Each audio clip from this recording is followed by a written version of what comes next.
ચટણી નહીં, ચૂંટણી કહો, ચૂંટણી. તમારે શું કરવાનું? હું જે કહું તે ચટણી કહું તે ચૂંટણી. તમારે શું કરવાનું? બટન દબાવવાનું, બટન. આપણું નિશાન ઉડતો પોપટ, ઉડતો પોપટ. આપણા ગામમાં પાણીનો પ્રશ્ન. અલ્યા પાણી પાણી પાણી પાણી પાણી પાણી શું કરો છો? પાણી કઈ પીવાતું હશે? પીવો પીવો, થમ્સ અપ પીવો, કોકો કોલા પીવો. અને એના હોય તો પેલું પેલું એટલું તો છે જ રે. પાણીનો પ્રશ્ન સોલ. તમારે શું કરવાનું? બટન દબાવવાનું, બટન. આપણું નિશાન ઉડતો પોપટ, ઉડતો પોપટ. સાહેબ, આપણા ગામમાં અનાજનો પ્રશ્ન. અલ્યા અનાજ અનાજ શું કરો છો? અનાજ કઈ ખવાતું હશે? ખાઓ ખાઓ, કાજુ ખાઓ, બદામ ખાઓ, પિસ્તા ખાઓ. અને એના હોય તો પેલું પેલું બર્ગર પિઝા તો છે જ રે.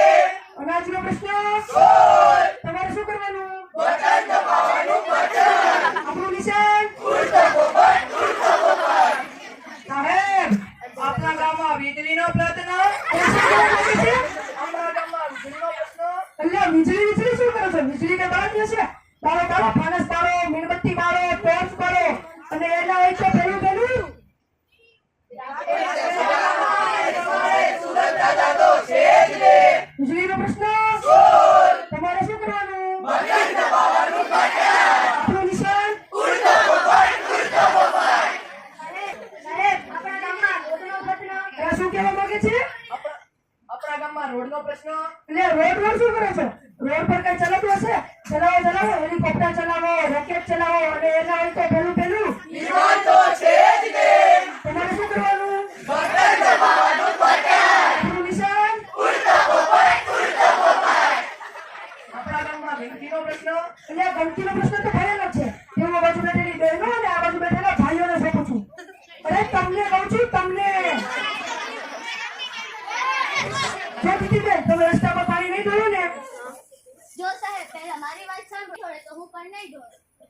જો નિકિતાબેન, તમે રસ્તા પર પાણી નહીં ઢોળો ને. જો સાહેબ પહેલા મારી વાત સાંભળો, પહેલા બધા બહેનોને કહો કે પાણી ઢોળવાનું બંધ કરી દે, પછી હું પણ રસ્તા પર પાણી ઢોળવાનું બંધ કરું. તમે જે લોકો રસ્તા પર પાણી ઢોળે છે એની નકલ શા માટે કરો છો? જે લોકો રસ્તા પર પાણી ઢોળતા જ નથી એની નકલ શા માટે નથી કરતા? જેવા કે મંજુલાબેન, શ્રીશ્રીબેન, રક્ષાબેન, જે લોકો રસ્તા પર પાણી ઢોળતા જ નથી, તમે એની નકલ શા માટે નથી કરતા? વાત તો તમારી સાચી જ છે સાહેબ. આપણે પાણીનો પ્રશ્ન, વીજળીનો પ્રશ્ન, રોડનો પ્રશ્ન અને અનાજનો પ્રશ્ન તો ચપટી વગરતા જ સોલ્વ કરી દીધો. પણ આ ગંદકીનો પ્રશ્ન ભયાનક છે. તેઓ આ બાજુ બેઠેલી બહેનો અને આ બાજુ બેઠેલા ભાઈઓને સોંપું છું. જો બહેનો નિર્ણય લે કે હવે રસ્તા પર પાણી નહીં ઢોળે અને એઠવાડ નહીં કરીએ, અને ભાઈઓ નિર્ણય લે કે ઘરે ઘરે સંડાસ પહોંચાડે, તો આપણું ગામ સ્વચ્છ